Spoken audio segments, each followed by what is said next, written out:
What you doing, Patrina? Well, I'm not having a lot of fun.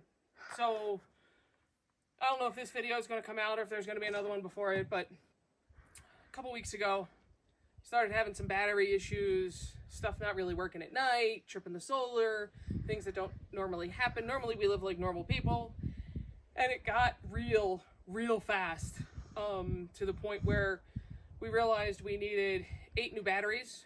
Our system, if you've watched prior videos, our system has 8 6-volt AGM batteries. So getting the batteries has been an adventure in itself. Finally found the batteries, had them shipped, and then the whole LTL issue. We wound up today hopping in the truck with the trailer, driving to Butte, and actually picking up, not even waiting for the LTL delivery in Deer Lodge. They only deliver once a week to Deer Lodge, and we would have had to wait till Thursday. And we've already waited a week. They should have been here this past Friday, but that didn't happen, and we're just tired of waiting. Well, yeah, because we don't, everything gets bucketed at night, and we don't really have power, and we have to shower when the sun shines. So the biggest draw is the well pump. That's what's kicking it off. The batteries that we have actually inside are probably still good for somebody that has a system that doesn't draw from a well. So we are going to try to sell them, because these are very pricey. 8 new batteries was like $3,700. Yeah, $473 a piece. Yeah. So they are still good for somebody who doesn't have fancy stuff like a well pump like us. Well, and 2 meat freezers and a regular refrigerator with a freezer and additional stuff. So do you think you can unload that one? I'll go on the generator shed real quick. Sure. So everybody. So what we're doing right now. They're only 125 pounds a piece. I got this. Right. So we're unloading them right now, because what we're going to do is take these old ones out of here. So they're going to come out. We're going to shut the whole system down, take them out, put the new ones in, and we should be up and running, because it's just like a car battery. When you buy it, it's charged and good to go. At least that's our hope and thought. If not, no showers again tonight.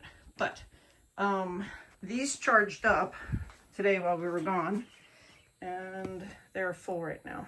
So they're in good shape. Like I said, if we want to list them, somebody could probably buy them and still use them. So these were CVC 400 Centennials. These are a different brand, but they're the same thing. They're AGMs. You actually can't get the brand that's in there. Centennial anymore, right? So these are universals, but totally comparable. So I'm gonna shut this down. We're gonna get rolling because late in the day it's like 4 o'clock. Kim just wanted a break. Bad time to start a project. All right, say bye, Patrina. Bye, Patrina. Well, you don't have curly hair. Yeah, no electrocutions and stuff. Okay, so come on in.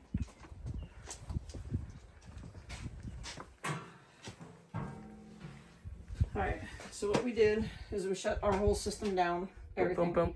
You see we have actual little notes here for everything. We love Post-it notes. Well, if we weren't here and somebody else had to control the system, they could do it. But we also have notes in here if you want to run the house just on a gas generator. Right. So how to do it with gas generator and plug in. Off-gridders do it with gas. To the gas. Is that a bumper sticker? Maybe. That's our final resort. So right. Solar's number one. When we had the battery fail last year, we were able to use the propane generator. We actually used the gas generator too a little bit. We did, because we had to run some stuff in the garage. But propane wise, like this year, we've only used 80%. They go up to 80%. You're supposed to leave 20 in them all the time. So one tank got down to 20%. The other one wasn't even touched at all this winter, so that's good.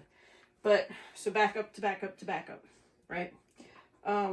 What we did when we took everything apart, we actually drew ourselves a little diagram, so that we knew exactly what went to where. And Solar Montana said to take, 1 off at a time, yep. Which for us kind of meant 2 because they're back to back. So you kind of had to take that little row of 2 out each time. Right, but when that other battery burned up, you can see what it did in here. Smoked up? Like it smoked up, and we're just going to flip that over and put it back in there.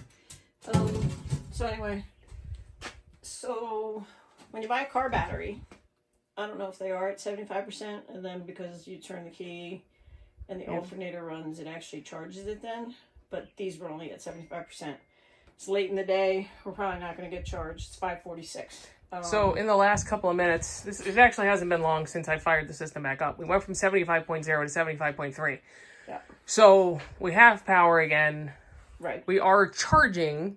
It is summer, so it's not going to get dark till 9, but I don't know. We won't get to 100%. And So so we're probably not going to shower today just to let them charge all the way up. And there you go. And the only warning we have right now is to synchronize them when they're fully charged, which is normal. Yeah, So. but when you live off grid, you learn a lot. You learn to do a lot on your own. We were supposed to have had these batteries on Friday, and there was a shipping issue, and we didn't get them on Friday. If we had, we would have been in much better shape, but we had a limp through the weekend. Well, and then we said that we would pick them up at their depot in Butte. That was a big issue, getting that all Yeah, done. like if you would have told us that they were there, we could have been there at 9 o'clock this morning, and we would have been fully charged right now. So True. it's a whole thing. Anyway, they're installed. We just got to get things synchronized, and by tomorrow we'll be back to normal. So we only got 4 years out of the last batteries, like exactly. It was May. Yeah, May to May, 4 years exactly. With AGMs, you should get 5, maybe 7, depending on your usage. But They said, the thing says like 3 to 7. Right. Apparently, if you live on grid, you get some power back from the grid, or it equalizes. Yeah, that's different. But our biggest draw is our well pump. So to use our well pump, and I'm going to check out and see if there's something more efficient, solar or something different. Anyway, that's why they lasted 4 years. But they're still fine for other people that are off-gridders, and we are interested in selling them. If anybody, we're going to put this video out pretty quick. If anybody's interested in them, you just need to get with me and let me know. Otherwise, we're going to put them on Facebook Marketplace and try to move them pretty darn quick so they're not sitting around. But, you know, they're totally fine for somebody else who has a system that doesn't have as big a draw on it as we do, because we have 2 meat freezers. We have our refrigerator and freezer. We run our dryer.